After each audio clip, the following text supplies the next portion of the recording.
வெளிநாட்டில் இருந்து சொந்த ஊர் திரும்பிய கணவன் சில நாட்களிலேயே மனைவியையும் 6 வயது மகனையும் கழுத்தறுத்து துடிக்க துடிக்க கொலை செய்த கொடூரம். வாக்குமூலத்தில் வெளியான பகீர் தகவல். 15 ஆண்டுகளுக்கு பின் கொலைகார கணவனுக்கு நீதிமன்றம் வழங்கிய தீர்ப்பு என்ன?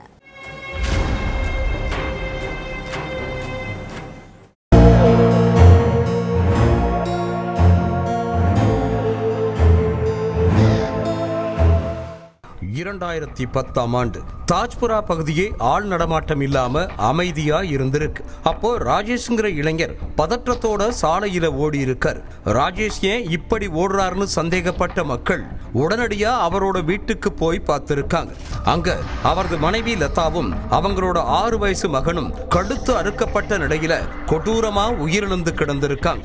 இந்த விஷயத்தை கேள்விப்பட்டு உடனே சம்பவ இடத்துக்கு வந்த போலீஸ் 2 பேரோட சடலங்களையும் மீட்டு போஸ்ட்மார்ட்டத்துக்கு அனுப்பி வச்சுட்டு தப்பிச்சு ஓடுன ராஜேஷ வலை வீசி தேட ஆரம்பிச்சாங்க.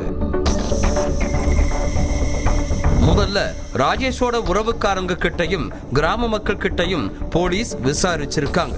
ஆனா அதுல எந்த ஒரு துப்பும் கிடைக்கல. அடுத்து ராஜேஷோட செல்போன் நம்பரை ட்ரேஸ் பண்ணி அவரை பிடிச்சு விசாரிக்க ஆரம்பிச்சாங்க. ராணிப்பேட்டையில உள்ள தாஜ்புரா பகுதியைச் சேர்ந்த ராஜேஷுக்கு கடந்த 2003ஆம் ஆண்டுல லதாங்கிற பொண்ணோட கல்யாணம் ஆகியிருக்கு. இந்த தம்பதிக்கு 6 வயசுல நவீன் என்ற ஒரு மகன் இருந்த நிலையில எந்த ஒரு கெட்ட பழக்கத்திற்கும் அடிமையாகாத ராஜேஷ் குடும்பத்தை நல்லபடியா கவனிச்சுட்டு இருந்தார்.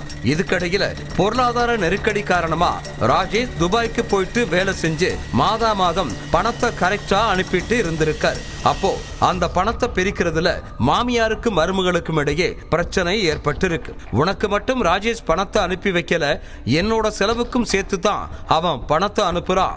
அதனால அவன் அனுப்புற பணத்துல எனக்கும் பங்கு கொடுன்னு சொல்லி இருக்கார். அதுக்கு லதா 3 வேளை சாப்பாடு உங்களுக்கு போடுறோம், அதனால தனிப்பட்ட செலவுக்கெல்லாம் பணத்தை தர முடியாதுன்னு திட்டி இருக்காங்க. இதனால குடும்பத்துக்குள்ள ஒரே சண்டையும் சச்சரவுமா இருந்திருக்கு.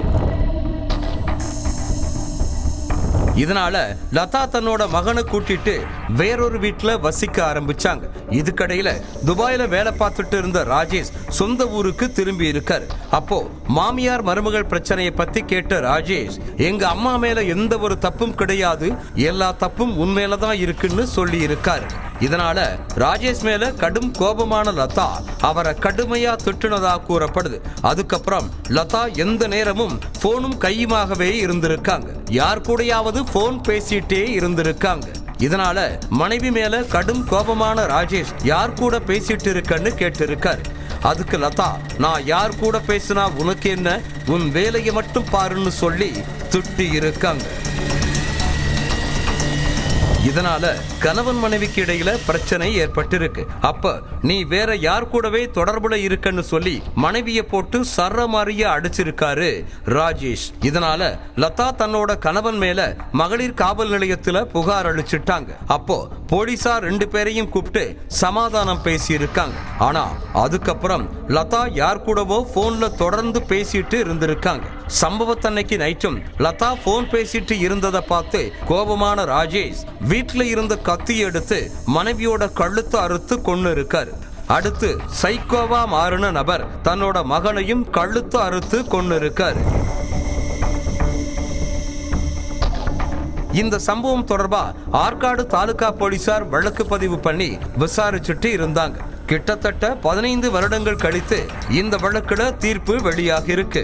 இதுல ராஜேஷுக்கு இரட்டை ஆயுள் தண்டனை வழங்கி ராணிப்பேட்டை மாவட்ட நீதிமன்றம் உத்தரவிட்டிருக்கு.